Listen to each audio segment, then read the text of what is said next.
ఈ ఉదయకాల ఆరాధన కూడి వచ్చిన సంఘ విశ్వాసులందరికీ ప్రభు పక్షాన వందనాలు తెలియజేస్తున్నాను. దేవుని యొక్క మరి ఉచితమైన కృప చేత గడిచిన 11 నెలలు కూడా దేవుడు మనల్ని మన కుటుంబాన్ని కాచి కాపాడి సంరక్షించి మరి ఈ సంవత్సరము చివరి మాసములో డిసెంబర్ మాసంలో ప్రవేశించడానికి దేవుడిచ్చిన గొప్ప భాగ్యాన్ని బట్టి దేవత దేవునికి వందనాలు. ప్రత్యేకంగా మరి డిసెంబర్ మాసం అంటే ఒక ప్రత్యేకమైన నెల, అదే అడ్వెంట్ మాసము.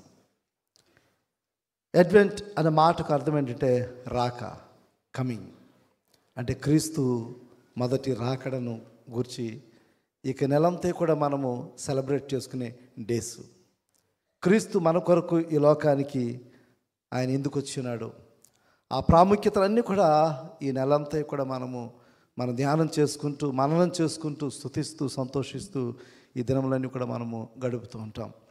దేవుడు ఈ యొక్క అడ్వెంట్ మాసంలో మరొక ఆపర్చునిటీ, మరొక అవకాశం దేవుడు మనకి అనుగ్రహించాడు. ఈ సంవత్సరం అంతట్లో కూడా చాలామంది మన ప్రియులు, మన ఆప్తులు ఎంతోమంది మనం కోల్పోయాం. వారు సజీవ లెక్కలు వారు లేరు. కానీ దేవుడు మనకు అవకాశం ఇచ్చినాడు. ఈ 11 నెలలు దేవుడు మనల్ని కాచి కాపాడి ఈ 12వ మాసంలో మనం ప్రవేశించి ఆ దేవుని స్తుతించే గొప్ప ధన్యత దేవుడు మనకి అనుగ్రహించాడు. కాబట్టి ఈ 12వ నెలలో ఈ డిసెంబర్ మాసంలో ఉంటున్న మనము our moods are always focusing on celebrations, but again it's a reminding all of us యేసు ఎందుకు వచ్చాడు అనే ప్రాధాన్యతను మరలా మనం జ్ఞాపకం చేసుకోవాలి. గడిచిన కొన్ని దినాలుగా మనము ఒకరికి ఒకరు అనే వాక్యాంశాన్ని మనం ధ్యానం చేశాము. సో అది నేను ముగించున్నాను. ఈరోజు నుంచి అడ్వెంట్ సంబంధించిన కొన్ని వాక్య సందేశాలు మీకు చెప్పాలి నేను ఆశపడుతున్నాను. ఈరోజు మనం చూడబోతున్న వాక్య సందర్భము లూకాసు సువార్త 3వ అధ్యాయము 1 నుంచి 6 వచనాలు మనం చూడబోతున్నాం. ఏలుబడిలో 15వ సంవత్సరమందు యోదయాకు పొంతి పిలాతు అధిపతిగాను, గలిలయకు హేరోదు చతుర్థాధిపతిగాను, ఇతూరియా త్రకోనితి దేశములకు అతడి తమ్ముడైన ఫిలిప్పు చతుర్థాధిపతిగాను, అబిలేనే దేశమునకు లుసానియా అధిపతిగాను, అన్నయు కైపాయు ప్రధాన యాజకులుగాను ఉన్న కాలమున అరణ్యంలోనున్న జకర్యా కుమారుడైన యోహాను నొద్దకు దేవుని వాక్యము వచ్చాను. దేవుని స్తోత్రం. ఈ మాటలు చదివినప్పుడు మనకి చాలా హిస్టారికల్ ఫ్యాక్ట్స్ కనబడుతున్నాయి. అంటే ఇక్కడ యోహాను భక్తుడు, బాప్తిస్మిచ్చి యోహాను దేవుని వాక్యాన్ని ప్రకటన చేస్తున్న సమయాన్ని గురించి ఇక్కడ లూకాసు సువార్తికుడు రాశాడు కదా. మనం గడిచిన దినాలు కూడా మనం చెప్పుకున్నాం.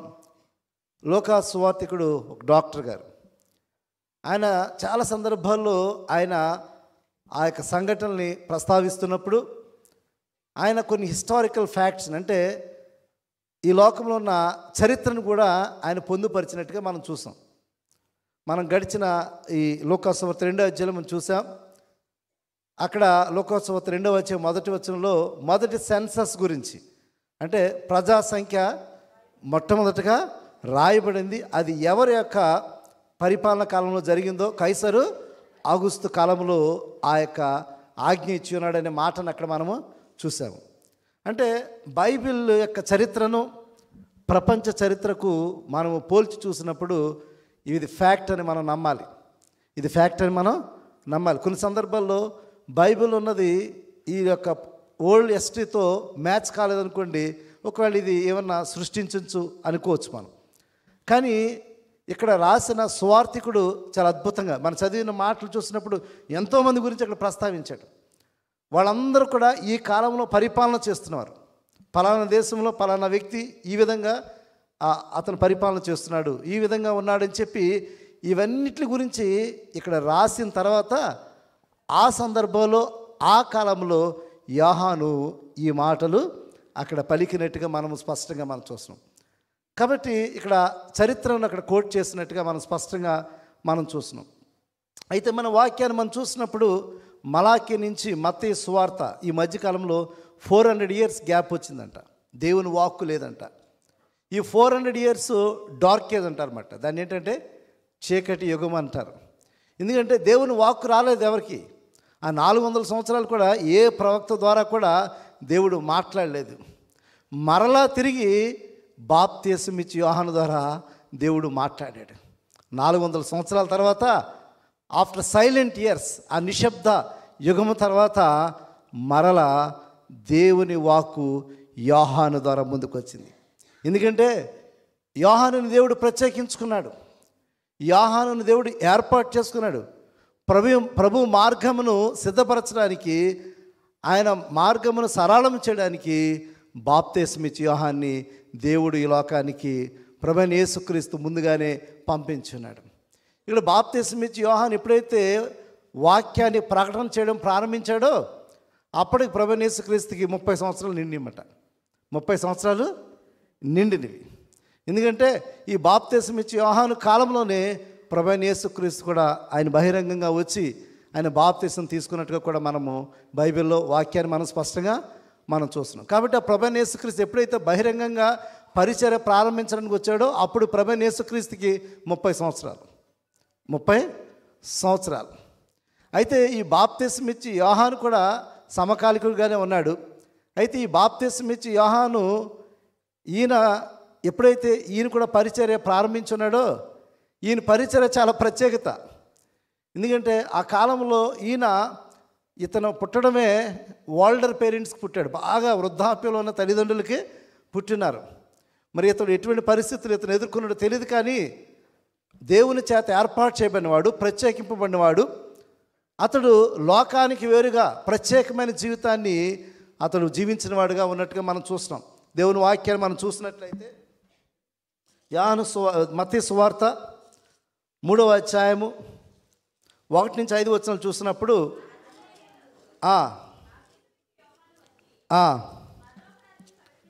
పరలోక రాజ్యం సమీపించి ఉన్నది, మారు మనసు పొందుడని యోదయ అరణ్యములో, చూసారా, యోదయ అనే అరణ్యములో అక్కడ ప్రకటన చేస్తున్నాడు. అంటే పబ్లిక్గా రాలేదు, కానీ ఆ యోదయ అరణ్య ఆ ప్రాంతాల్లో అతను ప్రకటన చేస్తున్నవాడుగా ఉన్నది. తర్వాత ప్రభు మార్గము సిద్ధపరచుడి, ఆయన త్రోవలు సరళము చేయడని అరణ్యంలో కేక వేయునొకని శబ్దము అని ప్రవక్త అయిన యెషయా ద్వారా చెప్పబడి. చూసారా, అంటే భక్తులైన ప్రవక్త అయిన యెషయా ద్వారా ఈయన గురించి ముందుగానే ప్రవచనం చెప్పబడింది. ప్రవచనం చూద్దాం. మరి యెషయా గ్రంథము 40వ అధ్యాయము 3-5 వచనాలు చూసినట్లయితే, యెషయా గ్రంథము 40వ అధ్యాయము, ఆలకించుడి, అడవిలో ఒకడు ప్రకటించుచున్నాడు, ఎట్లనగా అరణ్యములో యెహోవాకు మార్గము సిద్ధపరచుడి, ఎడారిలో మా దేవుని రాజ్య మార్గము సరళము చేడి. ఎడారిలో, అడవిలో ఒకడు ప్రకటించుచున్నాడు, అతడే బాప్తిస్మం యోహాను. కాబట్టి బాప్తిస్మం యోహాను గురించి ముందుగానే మరి యెషయా భక్తుడు ప్రవచించున్నాడు. ఆ యొక్క ప్రవచనము ఇక్కడ స్పష్టంగా నెరవేరిన సందర్భాన్ని మనము స్పష్టంగా చూస్తున్నాం. అయితే ప్రభువైన యేసుక్రీస్తు గురించి ముందుగానే మార్గం సరళం చేయడానికి, సిద్ధపరచడానికి బాప్తిస్మం యోహాను వచ్చినాడు. అయితే దేవుని వాక్కు ఆనాటి ప్రజలకు మరి దేవుడి సెలవిచ్చిన మాట ఏంటంటే, గాడ్స్ మెసేజ్ ఏమిటని చూసినప్పుడు ఉన్న కాలంలో అరణ్యంలో జకర్యా కుమారుడైన యోహాను నొద్దకు దేవుని వాక్యము వచ్చింది. యోహాను నొద్దకు దేవుని వాక్యం వచ్చిందంట. నా ప్రజలకు ఈ మాటలు తెలియచేయడని చెప్పి యోహాను యొద్దకు దేవుని వాక్యం వచ్చింది. ఆ దేవుని వాక్యం ఏమిటి అని చూసినప్పుడు 3వ వచనం, అంతటా అతడు వచ్చి పాప క్షమాపణ నిమిత్తము మారు మనసు విషయమైన బాప్తిస్మం పొందవలనని యొర్దాను నది ప్రదేశం అంతటా ప్రకటించుచుండెను. దేవుని స్తోత్రం. కాబట్టి ఈ మాటలు ప్రకటించమని దేవుడే బాప్తిస్మం యోహానుకి దేవుడు ప్రేరేపించాడు. దేవుని బాప్తిస్మం యోహాను యొద్దకు దేవుని వాక్కు వచ్చింది. This is the God's message to all the world. ఈ లోకమంతటికి కూడా ఈ యొక్క వర్తమానం అందించమని బాప్తిస్మిచ్చి యోహానుకి దేవుడు రివీల్ చేసినట్టుగా దేవుని వాక్యం మనం సెలవిస్తుంది. ఏమిటి ఆ మాటలు, ఏమిటి ఆ వాక్ అని చూసినప్పుడు 3 ప్రాముఖ్యమైన విషయాలు ఇక్కడ దేవుడు మన ప్రజలందరికీ కూడా తెలియచేయడని తెలియజేశాడు. దాంట్లో మొట్టమొదటి చూసినప్పుడు పాప క్షమాపణ. మొట్టమొదటిది ఏంటి? పాప క్షమాపణ. ఆ కాలంలో చూస్తున్నప్పుడు ఈ యొక్క శాస్త్రులు, పరిసయ్యులు వారు సమాజంలో వారు స్పిరిచువల్ కస్టోడియన్స్గా ఉన్నారు. వాళ్ళు ఆత్మీయంగా వారు మరి ఆనాటి సమాజాన్ని రిలీజియస్ లీడర్స్గా ఉంటూ ధర్మశాస్త్రాన్ని బాగా ఎరిగిన వారుగా, పాండిత్యం సంపాదించిన వారుగా వారు ఉన్నారు. అయితే వారు ఆనాటి సమాజంలో ఆనాటి విశ్వాసులను ఎంతో మరి ఆత్మీయమైన భారాన్ని వారి మీద మోపి ఉన్నారంట. అంటే వీరు అనేకమైన ఆచారాలు వారు సృష్టించి ఆ ఆచారాల్ని ప్రజల మీద భారము మోపిన వారుగా ఉన్నారంట. అంటే ఆచారాన్ని, ఈ ఆచారాలు వారందరికీ కూడా భారంగా ఉన్నాయి. అంటే ప్రాక్టికల్గా ఆచరించలేని పరిస్థితులు ఆ కాలంలో ఉంటున్నవి. ఆ పరిస్థితిలో దేవుడు తన ప్రజలైన వారికి ఈ మెసేజ్ అందించినట్టుగా మనం చూస్తున్నాం. అయితే మత్తయి సువార్త 23 మరి 14 వచనం చూసినప్పుడు ఆనాటి సమాజంలో ఈ శాస్త్రులు, పరిసయ్యులు వారి మీద భారం మోపిన వారుగా, భారమైన బరువులు కట్టి మనుషుల భుజం మీద వారు పెట్టుదురే కానీ తమ వేలుతోనైనను వాటిని కదిలి మోయసఖ్యము కానీ భారములు బరువులు కట్టి మనుషులు భుజం మీద వారు పెట్టుదురే కానీ తమ వేలుతోనైనా వాటిని కదిలింప నల్లరు. కాబట్టి ఆనాటి సమాజంలో వీరు ఈ యొక్క జూయిష్ రిలీజియన్ని వారు ఆచరిస్తూ ప్రజల మీద అనేకమైన మతాచారాల్ని వారందరి మీదకి భారమును మోపిన వారుగా ఉంటుండేవారు. అయితే ప్రజలకు చెప్పడమే కానీ వాళ్ళు ఆచరించేవారు కాదు. ప్రజలకు, మనుషులు కనబడే రీతిలో వీరు భక్తిని ఆచరిస్తుండేవారు కానీ నిజమైన భక్తిని వారు ఆచరిస్తుండేవారు కాదు. కాబట్టి ఆ కాలంలో ప్రభువైన యేసుక్రీస్తు మరి దేవుని యొక్క వాక్కు యోహాను ద్వారా ఈ సర్వమానవాడికి వచ్చినట్టుగా మనం చూస్తున్నాం. అయితే ఈ బాప్తిస్మిచ్చే యోహాను డైరెక్ట్గా అటాక్ చేశాడు. అప్పుడున్న రిలీజియస్ సిస్టమ్ని డైరెక్ట్గా అటాక్ చేశాడు. ఎందుకంటే అక్కడున్న లీగల్ సిస్టమ్ని అటాక్ చేశాడు. అక్కడున్న లీగల్ సిస్టమ్ని అటాక్ చేయడమే కాదు, వారి యొక్క హిపోక్రసీని కూడా అటాక్ చేశాడు. వారి యొక్క హిపోక్రసీ అంటే వారి యొక్క వేషధారణమైన భక్తి, వారి యొక్క ఆచారమైన భక్తిని కూడా అక్కడ బాప్తిస్మిచ్చాను అటాక్ చేశాడు. అందుకే బాప్తిస్మిచ్చి యోహాను ఏమాత్రం కూడా మొహమాటం లేకుండా ఖచ్చితంగా వాక్యాన్ని ఖండిస్తుండేవాడు. సర్పసంతరమా అని వారిని సంబోధించినట్టుగా మనం చూస్తున్నాము. దేవుని ఉగ్రత నుంచి మిమ్మల్ని ఎవరు కాపాడగలరు అని చెప్పి వారిని ఖచ్చితంగా ఖండిస్తూ మాట్లాడినట్టుగా మనం చూస్తున్నాము. ఏమాత్రం కూడా మొహమాట లేకుండా దేవుని వాక్యాన్ని ఖండించిన వాడిగా చూస్తున్నాం. అయితే దేవుడు ఇచ్చిన ఆ మెసేజ్ ఏమిటని చూసినప్పుడు 3 ప్రాముఖ్య విషయాలు. ఎందుకంటే పాప క్షమాపణ, మారు మనసు, బాప్తిస్మం గురించి బాప్తిస్మిచ్చి యోహాను దేవుని వాక్కు ద్వారా వాడికి ప్రకటించారు. మరి పాప క్షమాపణ గురించి మనం ఆలోచన చేస్తున్నప్పుడు ఆనాటి సమాజంలో వారందరూ కూడా there is no hope for forgiveness. వారికి నిరీక్షణ లేదు. మన పాపాలు క్షమించబడతాయనడానికి ఏమాత్రం కూడా వారికి నిశ్చయత లేదు. వాళ్ళు భక్తిని ఆచరిస్తున్నారు, వాళ్ళు ఒక ఆచారమైన భక్తిని వారు అనుసరిస్తున్నారు, కానీ వారి జీవితంలో there is no hope for forgiveness. అంటే మనం చేసిన తప్పిదాలకి క్షమాపణ ఉన్నదా అనే ఒక నిరీక్షణ వారికైతే లేదు. అందుకే దేవుడు పాప క్షమాపణ గురించి వారికి ప్రకటన చేయమన్నాడు. ఈరోజు ఇక్కడ ఉన్న మనందరం కూడా ఒకసారి ఆలోచించండి. మనందరి జీవితంలో చాలా సందర్భాల్లో మనం స్ట్రగుల్ అవుతూ ఉంటాం. మనం చేసిన తప్పిదాన్ని బట్టి గిల్ట్ ఫీల్ అవుతూ ఉంటాం మనం చాలా సందర్భాల్లో.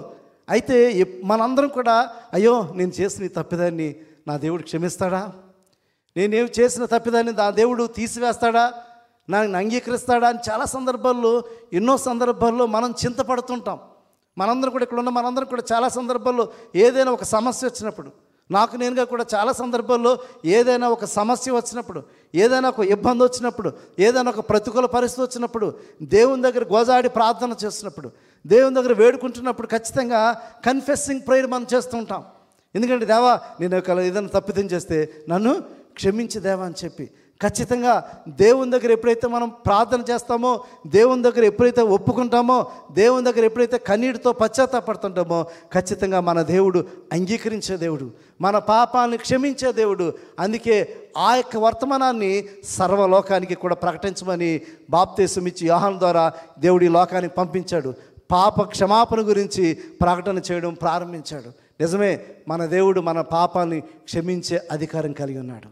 ఎందుకంటే అక్కడ ఉన్న కాలంలో వారందరూ కూడా నిరీక్షణ లేదు, మన పాపాలు క్షమించబడతాయని చెప్పి ఏమాత్రం కూడా నిరీక్షణ లేని పరిస్థితిలో వారందరూ కూడా పాప క్షమాపణకు ఒక గొప్ప నిరీక్షణ కల్పించాడు. దేవుని వాక్యం మనం చూసినప్పుడు మన దేవుడు క్షమించే దేవుడు. ఈ లోకంలో ఎవ్వరు కూడా మన పాపాలను క్షమించే అధికారం ఎవరికైనా ఉన్నదా? లేదు. నీకు చాలామంది అనేకమైన బహుమతులు ఇవ్వచ్చు, లేకపోతే నీ రుణాన్ని మాఫీ చేయొచ్చు, కానీ నీ పాపాన్ని ఎవరు కూడా మాఫీ చేయలేరు. చాలామంది మనసు కదా, ఈ లోకంలో ఉన్నవారు ఒకవేళ నీ తీసుకున్న అప్పుని నువ్వేం అవసరం లేదని చెప్పేసరికి నీకు చాలా సంతోషం, కానీ నీ పాపాన్ని మాఫీ చేయడానికి ఏ ఒక్కరికి కూడా అధికారము లేదు. ఆ ప్రభువైన యేసుక్రీస్తుకు మాత్రమే అన్నది. నువ్వు చేసిన ప్రతి ఒక్క తప్పిదాన్ని కూడా ఆయన క్షమించడానికి, ఆ తప్పిదాన్ని మర్చిపోవడానికి ఆ ప్రభువైన యేసుక్రీస్తుకు మాత్రమే అధికారం అన్నది. అందుకే పాప క్షమాపణ గురించి ఆయన ప్రకటన చేయమన్నట్టుగా మనం చూస్తున్నాం. ఇర్మియా గ్రంథము 31-34 వచ్చిన చూసినట్లయితే, ఇర్మియా గ్రంథము 31-34 వచ్చిన చూసినట్లయితే, నేను వారికి దేవుడినై ఉందును, వారు నాకు జనులగుదురు, వారు మరి ఎన్నడూను యెహోవాను గూర్చి బాధ నొందదము అని తమ పొరుగు వారికి కానీ తన సహోదరులకు కానీ ఉపదేశము చేయరు.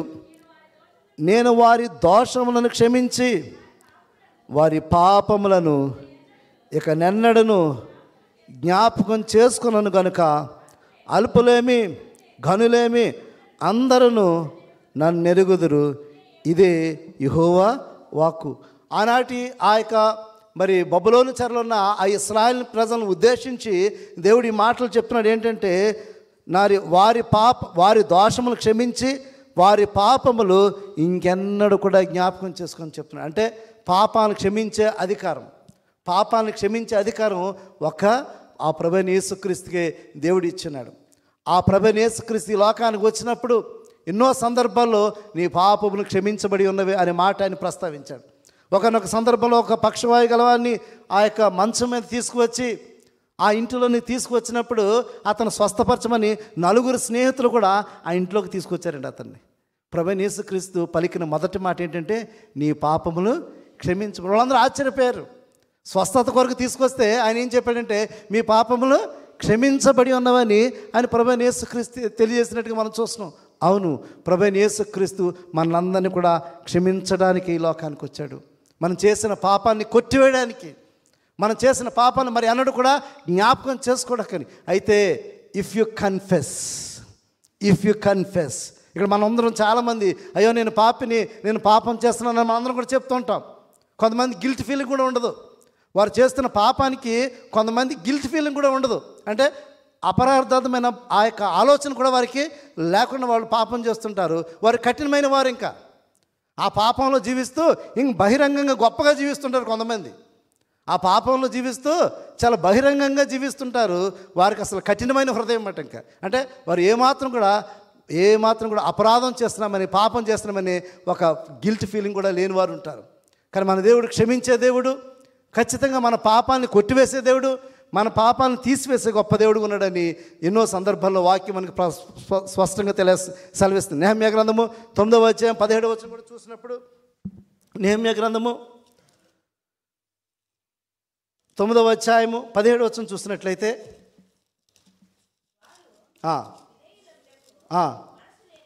మనసు లేని వారే నీవు చేసిన అద్భుతములను జ్ఞాపకం చేసుకొనక మనసుని కఠినపరుచుకుని తాముండి వచ్చిన తిరిగి వెళ్ళుటకు ఒక అధికారిని కోరుకొని నీ మీద తిరుగుబాటు చేసిరి. అయితే నీవు క్షమించుటకు సిద్ధమైన దేవుడు, క్షమించుటకు సిద్ధమైన దేవుడువు, దయా వాత్సల్యతలు గలవాడువు, దీర్ఘశాంతమును బహుకృపయు గలవాడినై ఉండి వారిని విసర్జించడం. ఆనాడు ఇశ్రాయేలీయులు ఎన్నో సందర్భాల్లో దేవునికి విరోధమైన కార్యాన్ని చేసినప్పుడు, దేవునికి విరోధంగా మాట్లాడినప్పుడు, దేవునికి కోపం రేపినప్పుడు దేవుడు వారితో ఒక ఒప్పందం చేసుకున్నాడు. మీరు నా ప్రజలున్నారు, నేను మీ దేవుడిని అన్నాను. కాబట్టి దేవుడు చేసిన వాగ్దానాన్ని వారి జీవితంలో నెరవేర్చడానికి దేవుడిని వారిని ఎప్పుడు కూడా విసర్జించలా, ప్రత్యేకించుకున్నాడు వారిని. కాబట్టి దేవుడు వారిని ఎప్పుడు కూడా విసర్జించలేదు. ఎందుకంటే ఆయన క్షమించే దేవుడు, దయ చూపించే దేవుడు, వాత్సల్యాన్ని చూపించే దేవుడు, దీర్ఘశాంతాన్ని చూపించే దేవుడు అని చెప్పి దేవుని వాక్యం మనకు స్పష్టంగా సెలవేస్తుంది. కాబట్టి మన పాపాలను క్షమించే దేవుడు ఆయన, మన మీద దయ చూపించే దేవుడు, కనికరాన్ని చూపించే దేవుడు, దీర్ఘశాంతాన్ని చూపించేవాడు. దీర్ఘశాంతం అంటే మనం చేస్తున్న పాపాలను ఇంకా ఓర్చుకుంటున్నాడు ఆయన. మనం చేస్తున్న పాపాలను ఇంకా ఆయన ఓర్చుకుంటున్నాడు. Is waiting for you to confess. నీ పాపాన్ని నువ్వు ఒప్పుకోవాలని, నీ పాపస్థితి నువ్వు ఆయన దగ్గర యథార్థముగా ఒప్పుకొని విడిచిపెట్టాలని ఆయన చూస్తున్నాడు. చాలా సందర్భాల్లో మన పాపాలు ఒప్పుకొని విడిచిపెట్టాం. పాపినని తెలుసని బహిరంగంగా అందరికీ తెలిసినా సరే ఇంకా పాపంలోనే మనం కొనసాగుతూ ఉంటాం. దేవుని వాక్యం చెప్తుంది, అతిక్రమం దాచిపెట్టేవాడు వర్ధిల్లడు, దాన్ని ఒప్పుకొని విడిచిపెట్టేవాడు దేవుని కనికరాన్ని పొందుకుంటాడు. చాలా సందర్భాల్లో ఆత్మీయమైన ఆశీర్వాదాలు పొందలేకపోవడానికి కారణం ఏంటో తెలుసా? మన అతిక్రమాలు దాచుకుంటాం. మనం ఎవరికి తెలియదు. కొంతమంది అనుకుంటారు నా పాపం ఎవరికి తెలియదు, నేను చచ్చిదారికి వస్తున్నాను కదా, నేను బెహరాన్లో ఉన్నాను కదా, నా పాపస్థితి ఎవరికి తెలియదు. బెహరాన్లో నేను లివ్ ఇన్ రిలేషన్షిప్లో ఉంటాను, నా పాపం ఎవరికి తెలియదు. బెహరాన్లో నేను లివ్ ఇన్ రిలేషన్షిప్లో ఉంటాను, నా పాపం ఎవరికి తెలియదు. As if they are like a wife and husbands. నేను ఖచ్చితంగా చెప్తున్నాను పాస్టర్ గారిగా, మీరు దేవుణ్ణి మోసం చేస్తున్నారు, మనుషుల్ని మోసం చేస్తున్నారు. మీరు దేవుని, నిన్ను ప్రేమించిన దేవుణ్ణి, నీకు క్షమించే దేవుణ్ణి మోసం చేస్తూ మీరు జీవిస్తున్నారు, మిమ్మల్ని మీరే మోసం చేసుకుంటున్నారు. కాబట్టి గమనించండి, దేవుడు క్షమించే దేవుడు, దయగల దేవుడు, కనికరాన్ని చూపించే దేవుడు, దీర్ఘశాంతాన్ని చూపించే దేవుడు. ఇంకా నువ్వు దేవుని కృపను మిస్యూజ్ చేసుకుంటున్నావు. దేవుని కృపను నువ్వు మిస్యూజ్ చేసుకుంటూ ఈ లోకంలో జీవిస్తున్నావేమో ఒకసారి నువ్వు ఆలోచన చేయి. ఈ క్రిస్మస్ దినాలు ఉంటున్నప్పుడు సెలబ్రేషన్స్ అన్నీ కూడా మనం ప్రక్కన పెట్టండి, ఆలోచించని నీ రక్షణ గురించి ఆలోచించండి. నీ పాపాలు క్షమించే దేవుడు, నువ్వు చేసిన పాపాన్ని ఒప్పుకొని విడిచిపెట్టినట్టయితే ఖచ్చితంగా ఆయన హక్కును చేర్చుకునే గొప్ప దేవుడుగా ఉన్నాడు. కాబట్టి ఆయన సెలవిస్తున్నాడు, పాపానికి ఆయన క్షమాపణ ఇచ్చే గొప్ప దేవుడు. కీర్తన 32:5 చూసినట్లయితే, కీర్తన 32:5 నా దోషములను కప్పుకొనక నీ ఎదుట నా పాపములు ఒప్పుకుంటుని, యెహోవా సన్నిధిని నా అతిక్రమములను ఒప్పుకుందని అనుకుంటుని, నీవు నా పాపములు పరిహరించును. ఎప్పుడైతే మనము మన పాపముల్ని మనం కప్పుకొనకుండా, మన పాపములు మనము కప్పుకొనకుండా, హైట్ చేసుకోకుండా మనము దేవుని దగ్గర ఒప్పుకొని ఎప్పుడైతే మనం విడిచిపెడతామో మన పాపాన్ని పరిహరించడానికి ఆయన సిద్ధంగా ఉన్నాడంట. He is willing to forgive your sins. నీ పాపాన్ని ఇంకా మళ్ళీ జ్ఞాపకం చేసుకోకుండా ఆయన సిద్ధంగా ఉన్నాడు. Are you willing to confess your sins? ఒకసారి ఆలోచించండి, మీ పాపాలు ఒప్పుకోవడం మీరు సిద్ధంగా ఉన్నారా? మనుషుల దగ్గర దాచుకోవచ్చు మీరు మీ పాప జీవితం, మీ రహస్య జీవితం, బేరాల్లో మీరు జీవిస్తున్న జీవితం, అది ఈ లోకానికి తెలియదు అనుకోవచ్చు మీరు ఒకవేళ. కానీ దేవుడికి తెలుసు కదా నీ రహస్య జీవితం. రహస్యమైనది మరుగైనది లేదని దేవుని వాక్యం స్పష్టంగా సెలవిస్తుంది. కాబట్టి ఈరోజు ఇక్కడ ఉన్న మనందరూ కూడా ఒక్కసారి ఆలోచించండి, నీ రహస్య పాపాలు దేవుని దగ్గర ఒప్పుకోండి. నీ రహస్య పాపాలు దేవుని దగ్గర ఒప్పుకోండి. ఆయన దేవుడు నిన్ను పరిహరించే దేవుడు, నీ పాపాలని క్షమించే దేవుడు అని దేవుని వాక్యం సెలవిస్తుంది. కాబట్టి నువ్వు దాచుతున్నట్లయితే దేవుని కనికరాన్ని పొందుకో. నువ్వు దాచుకున్నట్లయితే నువ్వు ఆత్మీయంగా వర్ధిల్లలేవు. ఈ లోక జీవితంలో కూడా నువ్వు వర్ధిల్లలేవు అనే విషయాన్ని ఈరోజు మనందరం కూడా గమనించాలి. కీర్తన 86:5 కూడా చూసినట్లయితే, కీర్తన 86:5 కూడా చూసినట్లయితే,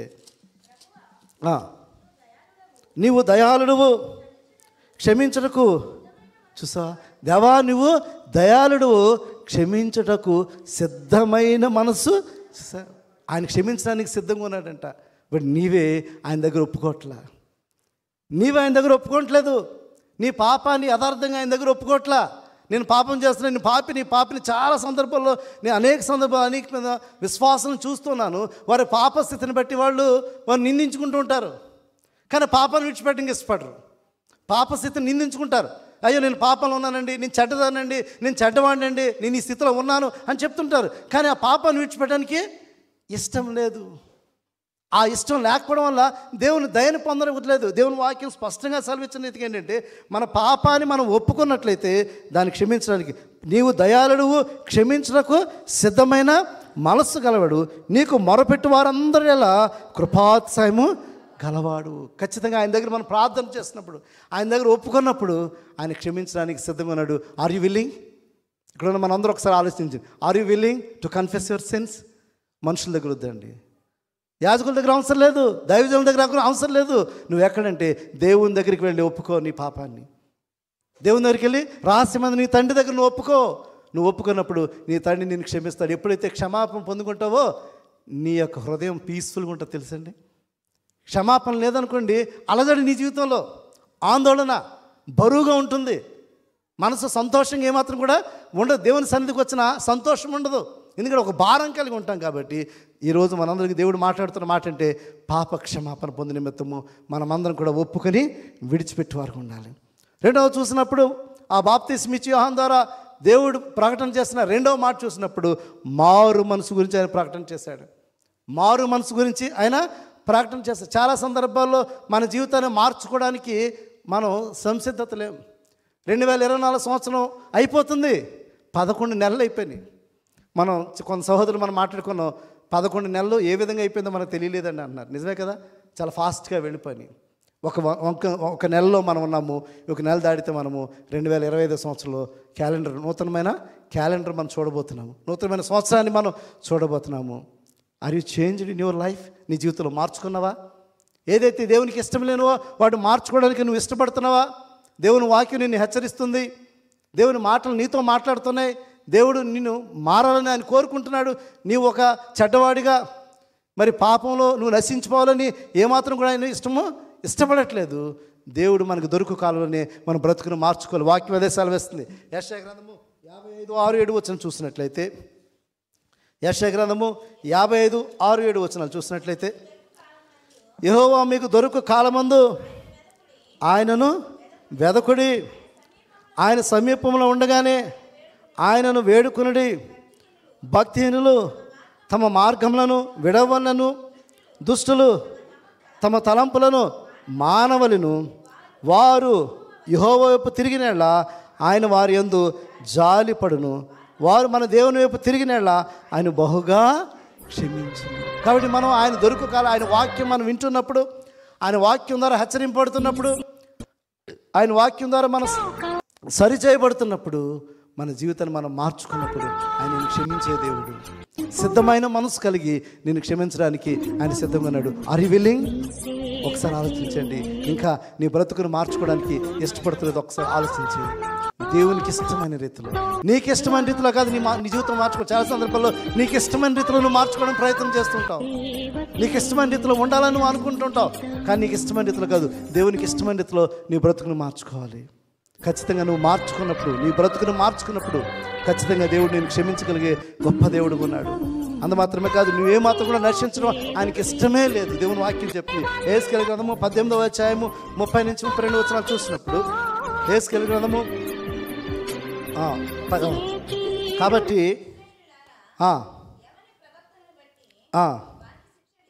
వానికి శిక్ష విధింతును, మనసు త్రిప్పుకొని మీ అక్రమములు మీ శిక్షణ కారణములు కాకుండానట్లు వాటన్నిటినీ విడిచిపెట్టుడి. చాలు, వాటన్నిటినీ విడిచిపెట్టుడి. ఎవని ప్రవర్తన వానికి శిక్ష విధించును. మనసు తిప్పుకొని మీ అక్రమములు మీ శిక్షా కారణములు కాకుండానట్లు వాటన్నిటినీ విడిచిపెట్టి. మన జీవితం దేవునికి ఇష్టం లేని కార్యములు చేస్తూ దేవుని శిక్షకు మనం ఏమవుతున్నా గురి కావద్దు. దేవుని యొక్క జడ్జిమెంట్ రాబోతుంది. మొదటి రాకడలో ఆయన క్షమించేశాడు, మొదటి రాకడలో ఆయన ప్రేమించాడు. కానీ రెండో రాకడలో రాకపోతున్నాడు. మనం ఈ దేహం ద్వారా చేసిన అది మంచిదైనా చెడుదైనా దేవుని దృష్టిలో మనం దేవుని న్యాయపీఠం మీదట నిలబడాలని 2 కొరింథీ పత్రికలో సెలవిస్తుంది. కాబట్టి మనందరం కూడా ఆయన ఎదుట నిలబడబోతున్నాం. కాబట్టి మారు మనసు పొందాలి. మన జీవితాన్ని మార్చుకున్నప్పుడు ఖచ్చితంగా ఆయన మనల్ని క్షమించే దేవుడుగా ఉన్నాడు. మనల్ని ప్రేమించే దేవుడుగా ఉన్నాడు. చదవండి తర్వాత, మీరు జరిగించిన అక్రమ క్రియలన్నిటినీ విడిచి నూతన హృదయమును నూతన బుద్ధియు తెచ్చుకునుడి.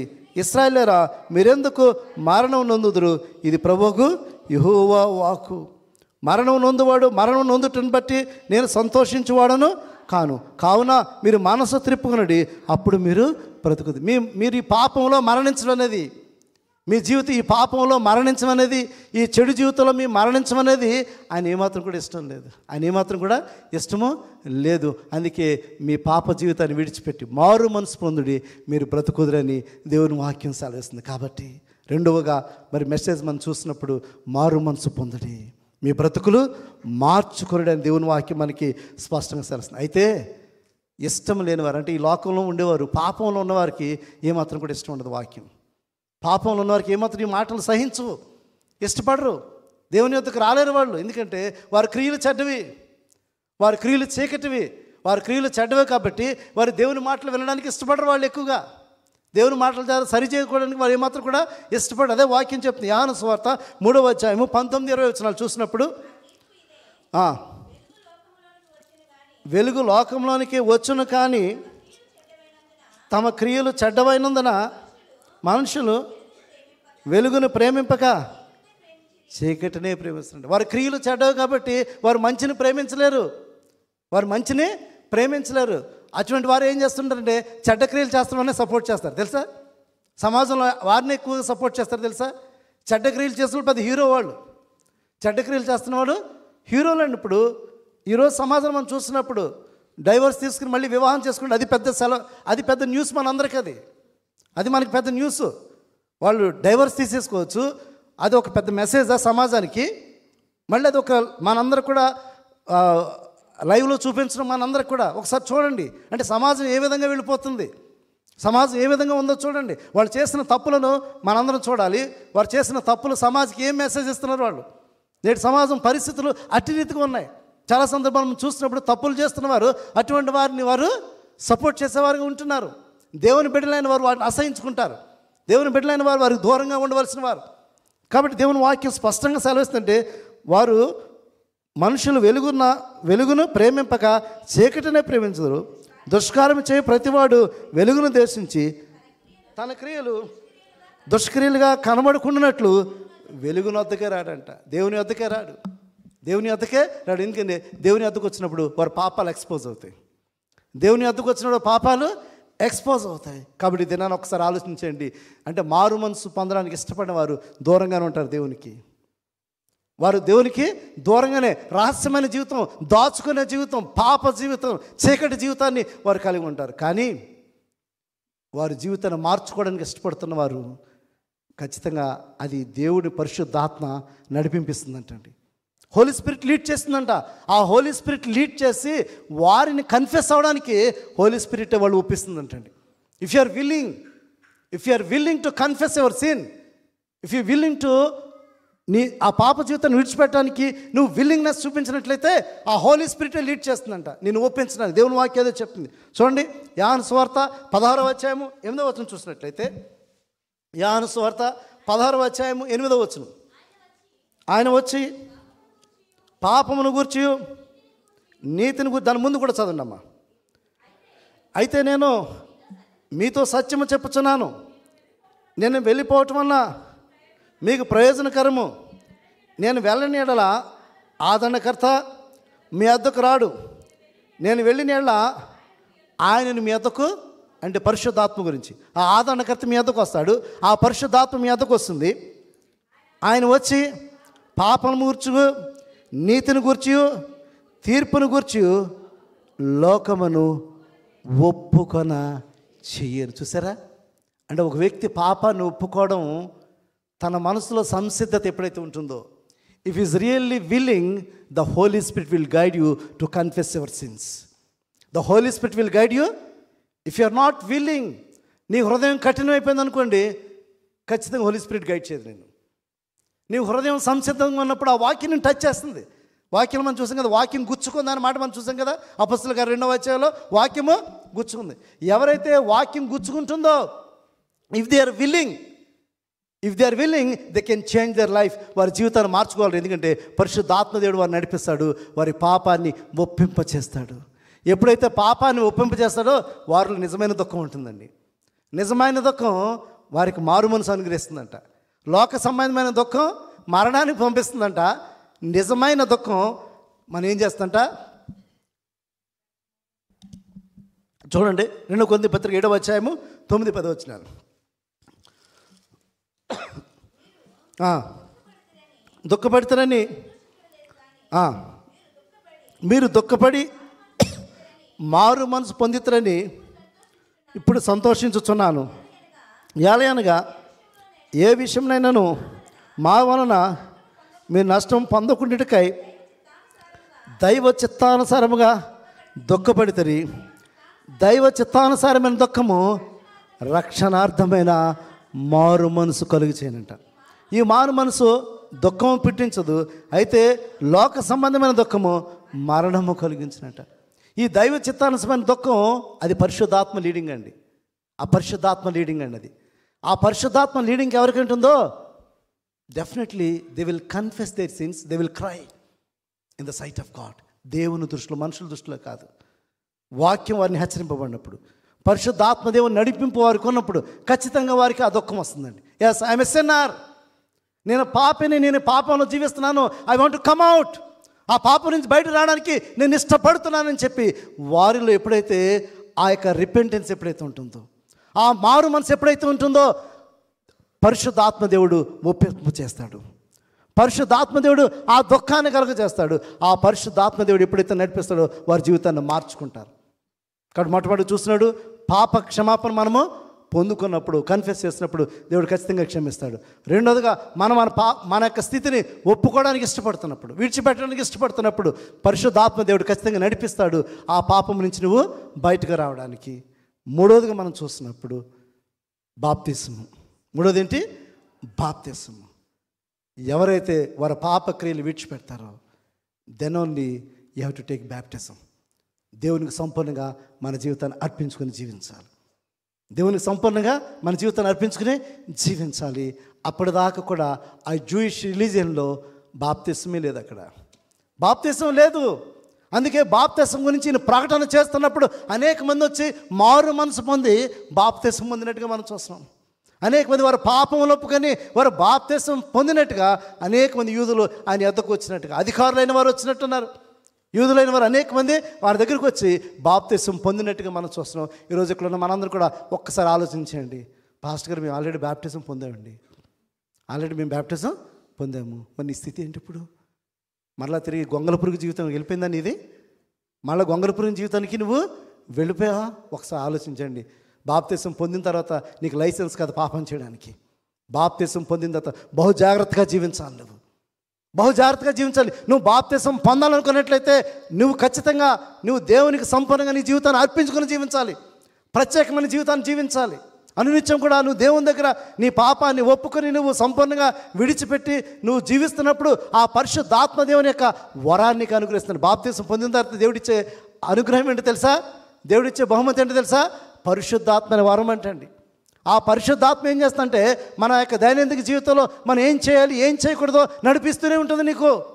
ఆ పరిశుద్ధాత్మ దేవుడు నడిపింపు లేదంటే ఆల్రెడీ నువ్వు your in the darkness, your in the bondage of sin. నువ్వు పాపమైన బంధకాలు నువ్వు వెళ్ళిపోయావు. నువ్వు అందుకే నువ్వు చచ్చినవాడివి. నువ్వు చచ్చినవాడు కాబట్టి నీ చచ్చిన వాడికి ఏమాత్రం కూడా చలనం ఉండదు. ఆత్మీయ జీవితంలో ఏమాత్రం కూడా ఆత్మీయమైన జీవితంలో వారికి చలనము ఉండనే ఉండదు. వాక్యం చెప్తున్నా, దేవుని మాటలు హెచ్చరింపబడుతున్నా ఏమాత్రం కూడా వారు అంగీకరించరు, వారు తిరస్కరించి వారు ఉంటారు. కాబట్టి ఈరోజు ఇక్కడ ఉన్న మనందరూ కూడా ఒకటే దేవుని వాక్యం సెలవిస్తుంది, మనం మారు మనసు పొంది బాప్తిస్మం తీసుకున్నది.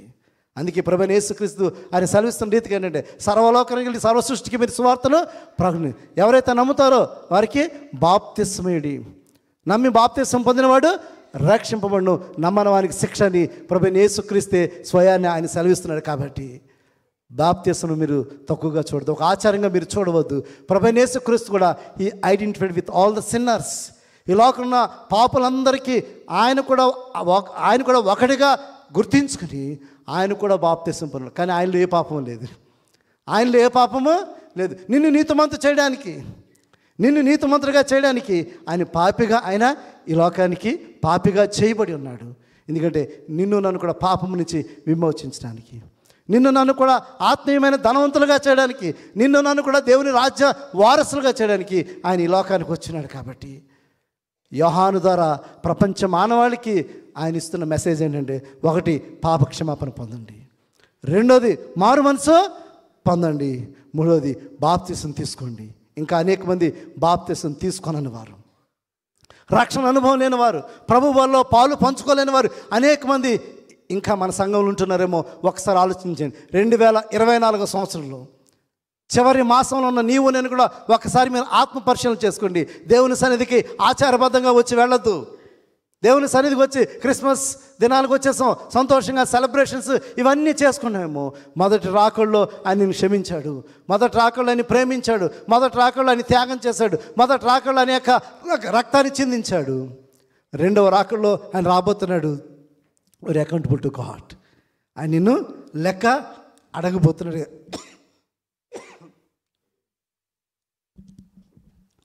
ఆయన లెక్క నేను అడగబోతున్నాడు. కాబట్టి ఇదన్నా నీవు నేను కూడా ఒక్కసారి ఆత్మ పరిశీలన చేసుకోండి.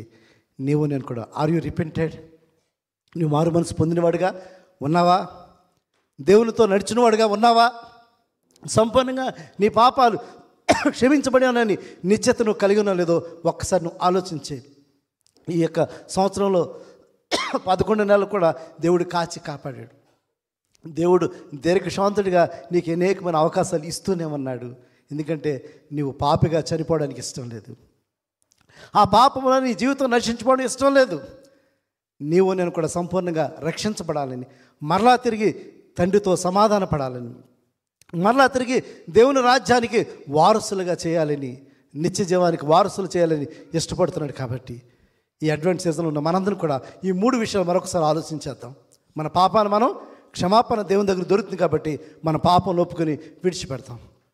రెండోది, మారు మనసు అనుభవం కలిగి సంపూర్ణంగా మన జీవితాన్ని దేవునికి అంకితం చేద్దాం. మూడోది, ఇంకా బాప్తిసం తీసుకొనకుండా ఎవరైతే జీవిస్తున్నారో బాప్తిసం తీసుకోండి, నిర్ణయం తీసుకోండి. బాప్తిసం తీసుకున్నారు బహుజాగ్రత్తగా మరొకసారి మన జీవితాన్ని స్వపరీక్ష చేసుకుని మరలా తిరిగి దేవుని దగ్గర మన యొక్క స్థితిని ఒప్పుకొని సంపూర్ణంగా దేవుని వెంబడించడానికి ప్రయత్నం చేసినప్పుడు దేవుని యొక్క ఆశీర్వాదం అందరూ పొందుకుంటాం. దేవుడి మాటలు దీవించును గాక. ఆమేన్.